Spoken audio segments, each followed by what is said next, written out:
Juges, chapitre 16. Samson partit pour Gaza. Il y vit une femme prostituée, et il entra chez elle. On dit aux gens de Gaza, Samson est arrivé ici. Et ils l'environnèrent, et se tinrent en embuscade toute la nuit à la porte de la ville. Ils restèrent tranquilles toute la nuit, disant, Au point du jour, nous le tuerons. Samson demeura couché jusqu'à minuit.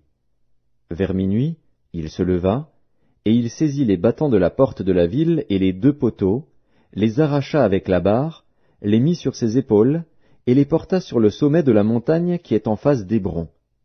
Après cela, il aima une femme dans la vallée de Sorek. Elle se nommait Délila. Les princes des Philistins montèrent vers elle, et lui dirent, Flatte-le, pour savoir d'où lui vient sa grande force et comment nous pourrions nous rendre maîtres de lui. Nous le lierons pour le dompter, et nous te donnerons chacun 1100 cycles d'argent. Délila dit à Samson, Dis-moi, je te prie, d'où vient ta grande force, et avec quoi il faudrait te lier pour te dompter? Samson lui dit, Si on me liait avec 7 cordes fraîches, qui ne fussent pas encore sèches, je deviendrais faible et je serais comme un autre homme. Les princes des Philistins apportèrent à Délila 7 cordes fraîches, qui n'étaient pas encore sèches, et elle le lia avec ses cordes. Or des gens se tenaient en embuscade chez elle, dans une chambre. Elle lui dit, Les Philistins sont sur toi, Samson.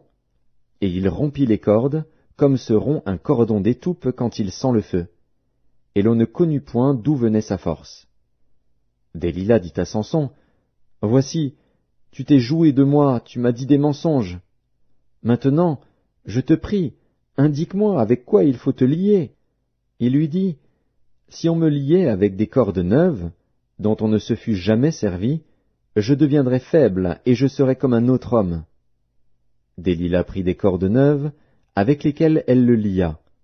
Puis elle lui dit, Les Philistins sont sur toi, Samson.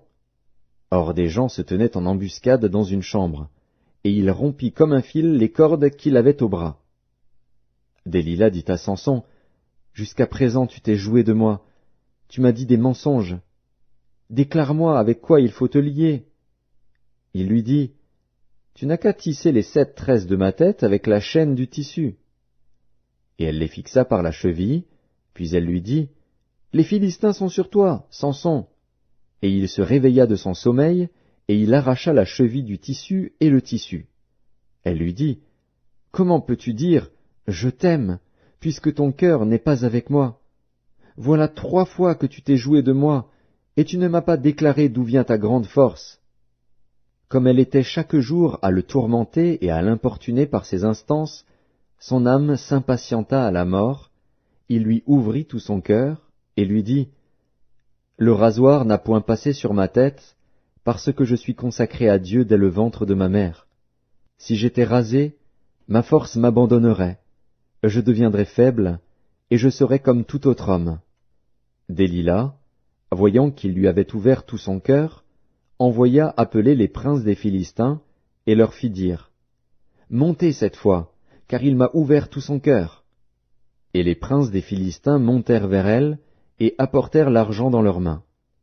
Elle l'endormit sur ses genoux, et ayant appelé un homme, elle rasa les 7 tresses de la tête de Samson, et commença ainsi à le dompter. Il perdit sa force. Elle dit alors, Les Philistins sont sur toi, Samson. Et il se réveilla de son sommeil et dit, Je m'en tirerai comme les autres fois, et je me dégagerai. Il ne savait pas que l'Éternel s'était retiré de lui. Les Philistins le saisirent, et lui crevèrent les yeux. Ils le firent descendre à Gaza, et le lièrent avec des chaînes d'airain. Il tournait la meule dans la prison. Cependant les cheveux de sa tête recommençaient à croître, depuis qu'il avait été rasé.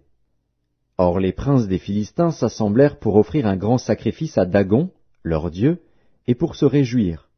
Ils disaient, Notre Dieu a livré entre nos mains Samson, notre ennemi. Et quand le peuple le vit, ils célébrèrent leur Dieu, en disant, Notre Dieu a livré entre nos mains notre ennemi, celui qui ravageait notre pays, et qui multipliait nos morts. Dans la joie de leur cœur, ils dirent, qu'on appelle Samson, et qu'il nous divertisse. » Ils firent sortir Samson de la prison, et il joua devant eux. Ils le placèrent entre les colonnes. Et Samson dit au jeune homme qui le tenait par la main, « Laisse-moi, afin que je puisse toucher les colonnes sur lesquelles repose la maison et m'appuyer contre elles. » La maison était remplie d'hommes et de femmes, tous les princes des Philistins étaient là, et il y avait sur le toit environ 3000 personnes, hommes et femmes, qui regardaient Samson jouer. Alors Samson invoqua l'Éternel, et dit, « Seigneur Éternel, souviens-toi de moi, je te prie, ô Dieu, donne-moi de la force seulement 7 fois, et que d'un seul coup je tire vengeance des Philistins pour mes 2 yeux. » Et Samson embrassa les 2 colonnes du milieu sur lesquelles reposait la maison, et il s'appuya contre elles. L'une était à sa droite, et l'autre à sa gauche. Samson dit, « Que je meure avec les Philistins !» Il se pencha fortement, et la maison tomba sur les princes et sur tout le peuple qui y était. Ceux qu'il fit périr à sa mort furent plus nombreux que ceux qu'il avait tués pendant sa vie. Ses frères et toute la maison de son père descendirent et l'emportèrent. Lorsqu'ils furent remontés, ils l'enterrèrent entre Tsoréa et Eshtaol dans le sépulcre de Manoach, son père. Il avait été juge en Israël pendant 20 ans.